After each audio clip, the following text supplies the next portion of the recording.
अस्सलाम वालेकुम नाज़रीन, मैं ਤੁਹਾਡੀ मेज़बान कायनात मलिक ते तुसा दे पियो जनाब फोर्ट टीवी पाकिस्तान सही जी दे पियो तुसा के जिवें अप्रैल दा महीना शुरू थी चुके और अप्रैल के महीने दे विच पूरे पंजाब दे विच खसूसन सारे इलाके दे विच जनूबी पंजाब है जरा इंदे विच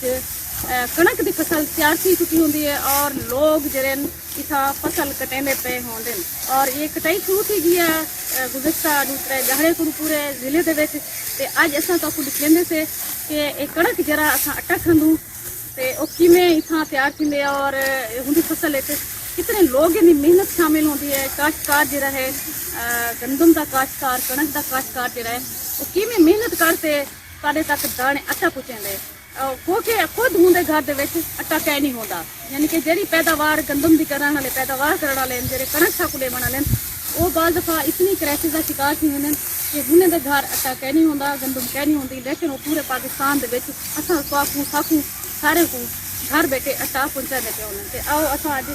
साढ़े एक गिरा खड़े ने सवेर शमनाल जनाब देखो कड़क भी धोप पे ही और उनके बावजूद सारे भेणी भी तो सारे बिरा भी इतना कड़क कटेंदे पे अज तो दिखने से सारे बिरा में नाल तो गाल मोहर भी करेंदे से कि कड़क के हवाले नाल आओ अस्सलाम वालेकुम क्या नाम है तुम्हारा बिरा? अच्छा इरफान तुसा इतना जी कड़क राधी पियो कितने मतलब की जरा यो है कनाल कितनी मतलब पैदावार मिलती कितना कनाल का हिसाब है नहीं बीजे का हिसाब अच्छा जी ठीक है ये बीजे उन्हें फसल के हिसाब से मुझे के खाद खुराक भी की उन्हें मुताबिक वजन का हिसाब उन्हें 20 मन बीजा 5 मन बीजा जितना खुराक कितना जोर लिखा जितना यानी कि उतना वजन का हिसाब से। अच्छा ये अक्सर जरा ना किसान को छोटे काश्तकार हैं जिन्हें लोग हो ये अक्सर इन्हों को जरा ना हुकूमत की तरफ से रिलीफ नहीं दी यानी कि जो उत्ते बैठे होंगे गिनने वाले जरे तो उन्होंने को ज़्यादा फायदा थी मिल मजदूर को ज़्यादा अपना मिल मजदूर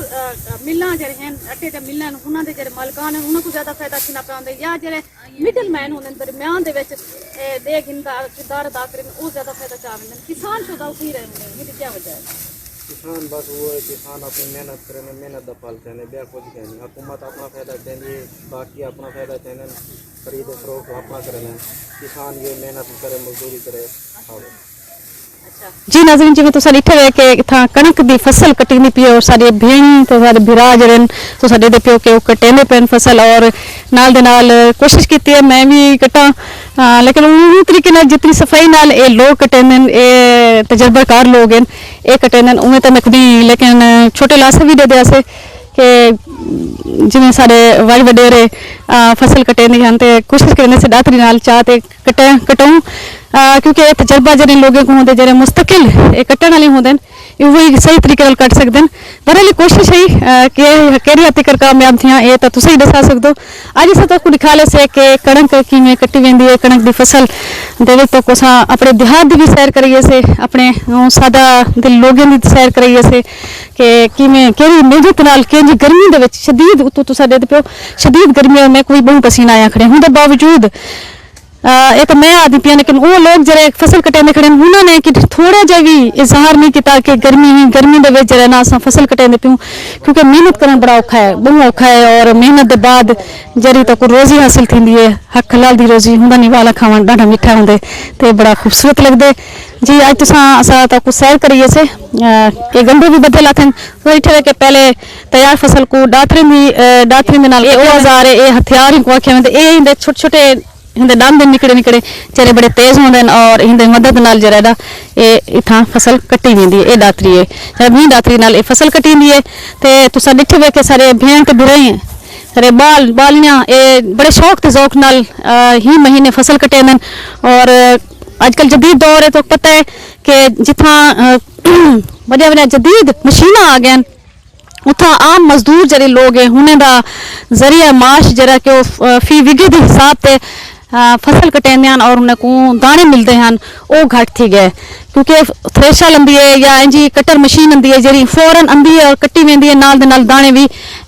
साफ की वेंदी है जेरे मजदूर कटेंदे हैं जेरे मजदूर थ्रेशर ते दाने साफ करेंदे हैं जेरे पैंदे हैं वो सिलसिला खत्म थी गए ढेर सारे मजदूर हैं जेरे मेहनत कश जेरे वो बेरोजगार थी गए ही हवाले क्योंकि जदीद साइंसी दौर है और जदीद जेरे सहूलत हैं वो बेशक इंसान के फायदे वास्ते जितना फायदा भी उतना नुकसानात भी हैं फायदा है कि बहुत जल्दी तक चीज़ ये ना तारे आ वेंदी है तैयार थी ते बढ़ते, लेकिन नुकसान ये है कि ढेर सारे लोग इन नाल बेरोजगार भी थी गए। लेकिन ये लाजिम नहीं कि सिर्फ यही मजदूरी है, वही लोग वे भी मजदूरी कर सकते हैं, बी किस्म के कारोबार करते अपनी जिंदगी का गुजारा कर सकते हैं। तो जनाब नाली में को इजाजत जिंदगी फाकरे सी तो वल हाजिर थी सान। अल्लाह हाफिज़।